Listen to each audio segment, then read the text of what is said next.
Welcome back to my YouTube channel. Pale YouTube unanipata kama Okello Chris Opek. Kwa mafans wangu, wale wenye mnanipenda, wenye wanga mnafuatilia na wenye pia wanga mfuatilia, karibuni. So leo nilikuwa nataka niwapige ka story fulani. Like the first time nilimit na prostitute, like hivyo. Hiyo design. Sijui kama mnashikanisha. So I remember there was a day nilikuwa na msee fulani, he was a friend of mine, tulimit naye kanisa. Alikuwa tu ni best tu mfiti tu. Sasa mimi tulikuwa tuna rhyme naye, tulikuwa tunapenda ku dance church pamoja, what.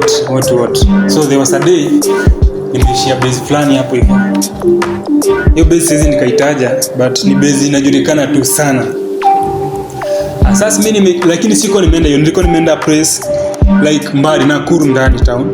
And then sana nikibaki, unajua sasa hii ni kama tu unajua wase kama majenzi unapatanga sana.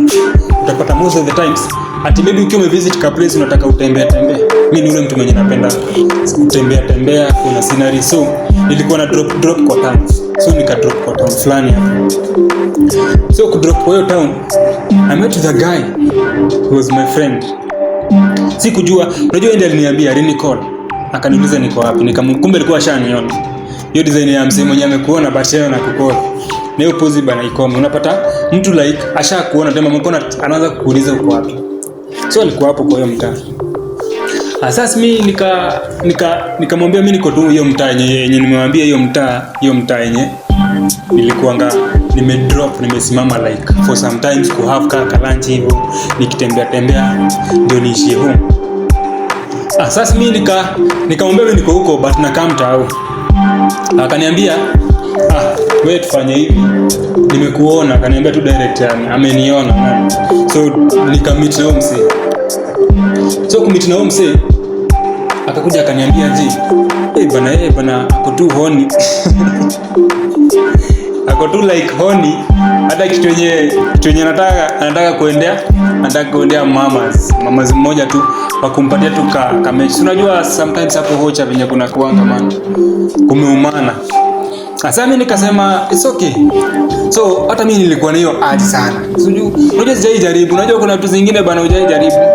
Hii kitu unajua pia unajua ukipata msemo mwenye anaweza kuconvince na kuelezea ile design yake. Bana bro, imagine kupewa hiyo kitu maybe ni so ama wanachweza. Alafu na hakuna sijui story mingi tumeenda kuanza kukatia mtu ukambaya maybe vitu ndio before upate hiyo kitu. Unacheki? Asa mimi unajua hiyo best friends kutu convince. Mimi nikaona okay, it's okay, acha tujaribu. Lakini mimi nilikuwa intention zangu nasema bana siwezi nikajaribu. Asa mimi tukaenda tukachini na yeye mahali hivi man. Kidogo hivi. So yeye anajua machumu, akanipeleka akaniambia relax hivi hapa hivi. Hapa nayo lazima utaona venye kutaenda. So kidogo kakuja mama fulani hapo hivyo. Akaanza kutuambia yeye anataka sasa alikuwa anajifanya like yeye hiyo mkahaba, unacheka.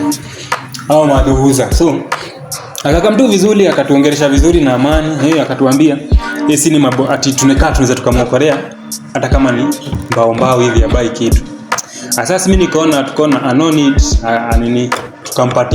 tukampatia hiyo, tukamtumia 2020. Sasa huyo boy akaambiwa aje, tukaambiwa sasa jamaa, sasa unajua in between the conversation tukipiga story plus hiyo madhe huyo jamaa akasema like bana mimi nimechoka, nataka tu kupumzika. Au madhe kusikia form akamwambia aje story nikakupatie kabezi hivi ukarelax kidogo. Sasa boy akasema ni sawa, na akamwambia atakidai short, akamwambia sasa direct ukidai hata short ndakupatia. Bora uko na do. Sasa huyo mboys akaniambia wewe chill hapa, mimi nakaa. Sasa mimi tukachill kidogo. Nikachill hapo nje. Nikashangaa. 10 minutes bana hajafika, nikaona acha mimi niishe hivi kutembea. Kuna base huyo jamaa before to come hapo alikuwa amenitembeza, ilikuwa ni base ya pool. Na mimi sasa unajua mimi ni ule msee wa kupiga pool. Mimi napenda kupiga pool manzi. Sasa mimi nikaona sinishe tu nicheze pool. Nikaingia machuo sasa. Huko sasa ni place yenye unaona vizuri. Nikachapa pool hivi na mabesti. Juu nilikuwa nisha make friends na wase hapo, tulikuwa tumecheza nao. Sasa at least Hata nikirudi wanaona ni kama mimi ni msee wa hiyo mtaa. Sasa tuna rhyme tu vizuri. Tukapiga piga. Sasa mimi nikaona bana masaa yangu hajafika. Nikikolo yule msee ananiambia bado yeye amechill huko. Ati ni mngoje. Nikaona no. Sasa mimi nikienda kutoka tu hivyo hapo hivyo kwa hiyo base, napata na msee mwingine tena pasta. Yaani msee mwenye tulisomanga na yeye ilikuwa back in primary ama ni high school. Hizo time tu za huko mwisho huko mwanzo huko. Nikiumianga namuona msee. Na msee ni msee wa church kabisa. Na wale maboys wenye ni ngumu sana upate huyo jamaa na mdemu. Hata kama iko ni once. Na wale watu wenye wanakatianaga na verse. Asa huko nampata, lakini penye anatoka hata yeye akafeel guilty. Nikajua hiyo base yenye ametoka ni huko alikuwa kutea. Mimi nikasema man, kama wanaume bana tunateseka hii design man. As a God. But ni sawa, sometimes tunasema we don't judge. This is life. Unajua unapatanga like unaweza kujudge huyo mtu but what she's doing or what he is doing like ndio the right thing. Hatuwezi jua. Hakuna mtu mwenye anajua kama chenye mimi nafanya ni mzuri ama ni mbaya. Hata unajua bora I hurt mtu. Kama hizo unajua busy kama hizo hakuna mtu ina hurt. Yeah. So nikapiga hiyo hesabu yangu. So wakati tumemalizana na huyo jamaa, mimi nikasema acha tu mimi niingizie huko mjuni nimekaa for long. Nimecheza pool mingi sana hata huyo msee hajakaa. Mimi nikaingia kejani.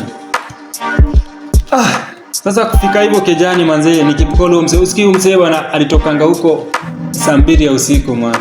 Na alikuwa ameoshwa. Mfuko ana ini.